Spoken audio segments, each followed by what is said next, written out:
everyone. Welcome to chapter 13. So these next few chapters are all focused on what are called restricted drugs. So types of drugs that we tend to try to restrict within society. We might have rules or laws against using them and regulations to try and prevent the widespread use of these types of drugs. So the first one we're going to talk about today is, again, chapter 13, and this is all about opioids. So we're going to talk about things like, you might have heard of like opium, morphine, codeine, things like that. Also, heroin is part of this category. So these are a very serious class of drug that have some very strong effects on the body. We're going to go into a lot of the history behind them, and then again, some of the pharmacology and where they can maybe be used in medical areas, but also obviously some dangers to these drugs as well.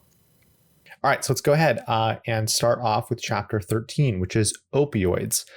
So we're going to talk through opioids here and talk about some of the early forms of where they started, some of the history of opioids, talk about how this transitioned into prescription opioids, the pharmacology of how these tend to work, some beneficial uses of them, as well as some causes for concern to kind of wrap this section up.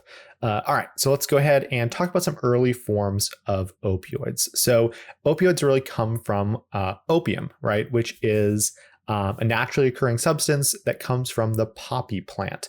You can see an image of that over there on the right. So this has roughly around a 6,000 year long history of medical use to it. So it's been around for a while. It's been used by a lot of different people for different types of medication and pain relief use. But it really falls under two different kind of categories, right? So there's morphine or chemicals, I should say. There's the morphine component and the codeine component. We'll talk about both of these and kind of how each one works and what it does slightly differently. We've also kind of developed this into some more synthetic drugs as well as heroin here as well. So let's talk about these three. Let's talk about morphine real quick here. So morphine is really the primary ingredient in opium, right? So this was first isolated from opium in 1806. So not that long ago in that 6,000 year spectrum of time. And it's named Morphium after Morpheus, the god of dreams, which is kind of fun too. And it's about when isolated, it's about 10 times as potent as opium itself. And then we have codeine, which is the secondary active ingredient in opium. And that was first isolated in 1832. So almost 30 years after morphine was. And this is named after the Greek word for poppy head, right? Because remember, this comes from the poppy plant. So two components that make up opium here. So morphine, actually, the use of morphine spread more so for a couple different reasons. It spread primarily for the technological development of how this came to be. So hypodermic syringes, like needles, allowed the delivery of morphine to be injected directly into the blood. And this technological development of those needles allowed this drug to, again, be really easily administered, and the spread of this drug kind of just took off. This was around 1853 when this kind of became a thing. Also, political development played a role here as well. So it was used pretty widely during the war to provide pain relief for soldiers. And so this was sort of a big component here. And a lot of veterans actually returned addicted to morphine, which, was a huge problem. And actually was later called the soldier's disease or the army disease, was this addiction to morphine. All right, let's talk now about heroin. So heroin is sort of the next derivative of this as well. So they actually took morphine and worked it in some laboratories and actually were able to create heroin. And heroin is about 3 times as potent as morphine, and it works in a slightly different way. So what they did is they took these two acetyl groups that were actually bound to sort of the chemical structure here, and were able to, again, isolate them and create heroin, which is actually more readily able to get into the brain through the blood-brain barrier. So it increased that solubility of heroin to make it more potent and more able to be, again, taken into the brain. This was originally actually marketed as a non-addictive cough suppressant that would later on end up actually trying to replace codeine. But of course, we found out later on that there's some high dependence and factors linked to this. All right, so the history here a little bit of this opium use and abuse really kind of centers around the Harrison Act. So the Harrison Narcotics Acts of 1914 was kind of a turning point. And so we'll talk about the use before this as well as after this. So before the Harrison Act, really the use of opioids was not really viewed as a major problem. So most people didn't really see an issue with this. There weren't many social issues with it. And most patients took these medications either orally or sometimes even in different cultures, they were smoked as well. Of course, then we got to the injection of morphine, which is actually one of the most dangerous forms because of that high potency and quick ability for it to be absorbed into the blood and into the brain. About around this time, we're talking around the start of the 20th century, sort of, we saw almost as high as 1% of the US population was using morphine or opioids, I should say, on a regular basis. And so it was relatively not viewed as a major social problem. Then we had the Harrison Act. So this basically so you can see here, the Harrison Act, right? It regulated and taxed the production and distribution of opioids, as well as other coca or cocaine products. And we talked about this in that chapter as well. So once this sort of came about and took place, everything kind of changed. So the only way to get these drugs now were through illegal means or illegal dealers. And this really changed the pattern of users and public perception. So oral use declined, right? Those oral medications declined because people weren't able to get that. And really the main method that remained was injection, right? So now really these illegal dealers were the only way to get it. And they tended to, spread the liquid injectable form of these opioids. Most of the people who remained or continued to use them injected heroin specifically. And then, of course, because of this, the cost and the risk increased, right? Remember, heroin through that injection or intravenous method is the most dangerous form. And so, the users became addicted to the substance pretty quickly, and they began to be seen more as criminals rather than victims. So there was kind of, again, a turning point here. Also, we see this use in Vietnam was a big part here as well in around 1971. This is partly because, again, heroin in Vietnam was pretty inexpensive and easy to obtain. And so about 5% of people in this case, soldiers were, take that back. I read my notes wrong. So actually about 5% of 100,000 people just in the US that were tested positive for some form of opioid use. So this had increased from 1% before to about 5% now, which is kind of wild in this case. One of the other issues here, when we talk about the production and the purity here of opioids and heroin specifically, is the change in the strength of these. So over time, they've gotten stronger and stronger, which of course leads to more issues that come about from this. So in the 70s and 80s, we saw that purity only at about 4 to 6% here.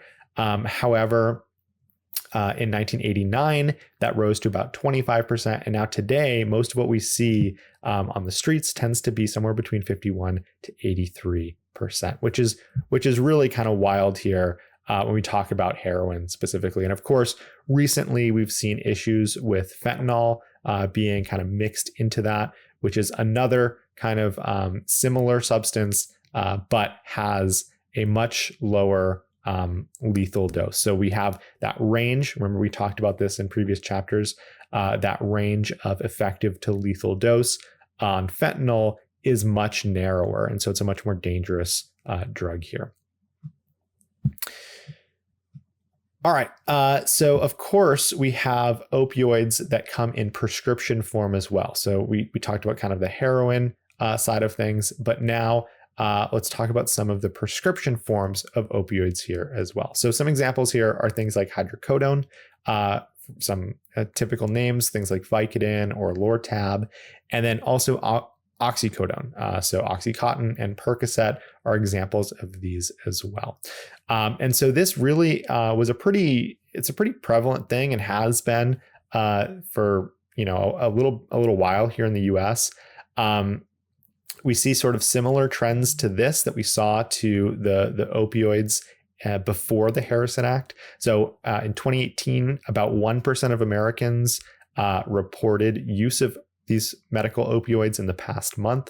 So, about that same 1% of US population kind of using these on a regular basis.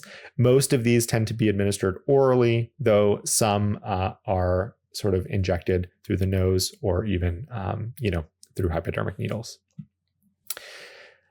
So when we talk about, again, this safety concerns here with these, most of the time when we talk about overdose, we talk about more serious safety concerns with these tend to be when they're combined with some other sedative, usually alcohol. So if you take these and you're drinking alcohol, that's usually when you start to see more of these overdose issues occur. But on their own, that's much more rare of a thing to see. So when we talk about this, we talk about how they work, how they overdose, but let's actually get into the pharmacology and how they actually work so you can start to understand how this might happen. So let's start off actually talking about the mechanism of action here and how these opioids kind of work in the brain. So there are some naturally occurring opioids that just we have in our brain, and you may have heard of probably one of these. So we have enkephalins, which are found, again, in the brain. They act like morphine and are actually more potent. We just obviously have less of them than morphine. And then, of course, we have endorphins, right? So these are also morphine-like substances and have that same potent opioid effect. And again, these are naturally occurring. We produce them ourselves in our brain. And what their job is to block the inhibition of dopamine release. So we also have neurotransmitters that go in and they block dopamine from being released. And what these do is they stop the stopping of dopamine being released. So it's kind of a double action here. But they stop that release. You can see in the image here, they bind to that opioid receptor, which stops those inhibitory neurotransmitters from being released, which would normally block and stop the dopamine from being released. So with less of these inhibitory transmitters, we get more dopamine in the system. So more of a dopamine effect. We can actually look at, let's see, we are on, let's go ahead and run a mouse party here for specifically, we'll take a look at this for heroin and kind of see how this works and show kind of an example here. So when we look at the heroin mouse, or the mouse on heroin, I should say, we're going to zoom in here to the brain and take a look. Again, so naturally occurring, what happens is these inhibitory neurotransmitters, these little blue triangles, come in and they bind to these receptors and they stop the dopamine from being released into the system. Remember, dopamine is that neurotransmitter that is responsible for sort of those positive effects, positive mood, feelings of wellness, depending on where it occurs in the brain. So normally, this is what happens. This is normal functioning here. Then what we see is our native opioids, the ones that we naturally produce in our brain, those endorphins, things like that, will come in and they'll bind and stop those inhibitory neurotransmitters so that we get more dopamine because it's not being inhibited. Again, that's the natural process of what happens in our brain. And basically, what these opioids that we ingest do is the same thing. It just means there's more of them in our system. So there's more inhibition of those inhibitory neurotransmitters. So again, more and more dopamine is able to flood the system and bind to those dopamine receptors, causing more feelings of positive wellness, euphoria, things like that. And again, we can see this effect based on where it's acting in the brain. And this has a pretty wide range of effect on the brain in a lot of those stress, mood, emotional areas of the brain.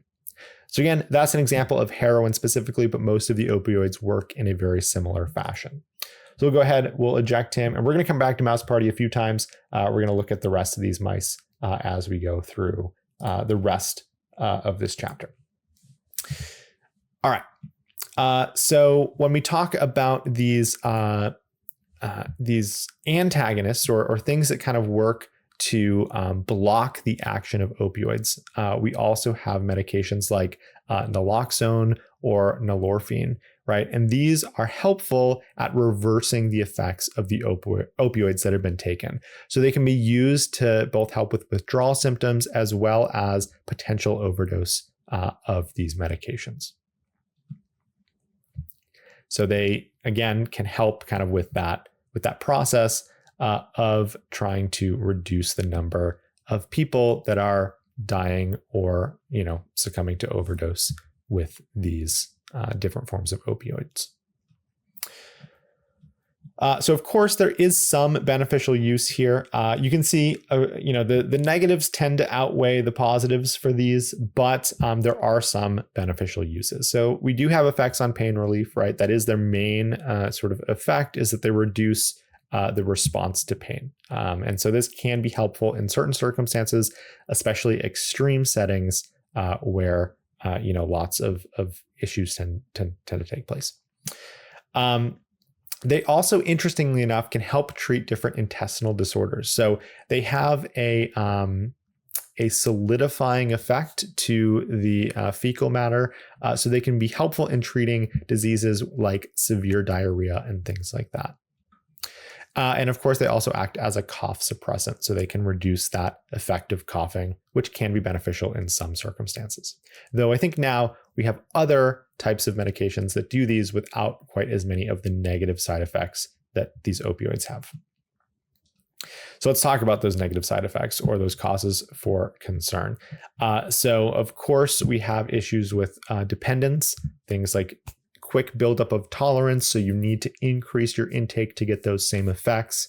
Of course, physical dependence happens as withdrawal from these tend to be very unpleasant.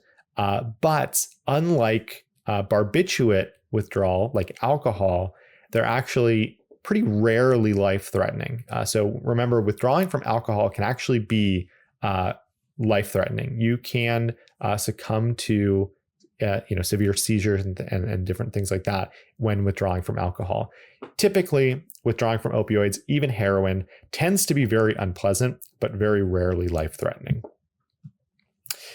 So when we talk about sort of the toxicity here of these medications, we'll talk about it both acute and chronic when we're looking at this. So when we're looking at the acute toxicity here specifically, what it does on a short-term scale is it tends to depress the respiratory centers in the brain. So you're going to get probably slowed breathing, slowed oxygen intake, things like that.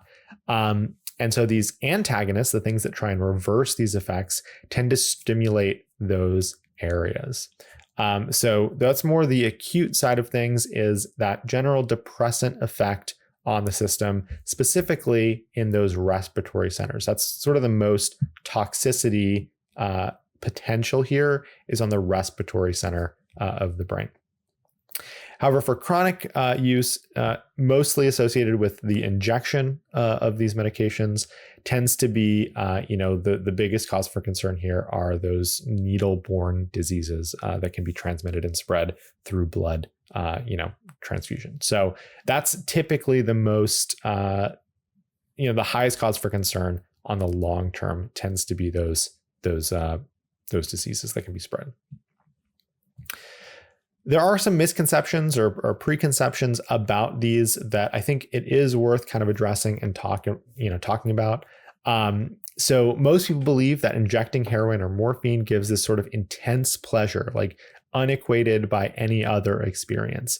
And while this may be true in some people, many people actually report feelings of nausea and discomfort, but they still continue to use it. So it's not necessarily this, be all end all experience, but there is this immediate and strong sort of reinforcing effect that does still occur. Tolerance to these negative effects does tend to build up more quickly compared to the positives. So that's why people, tend to continue using it as well, because those negative effects subside. You build up tolerance to those while you maintain those those positive effects.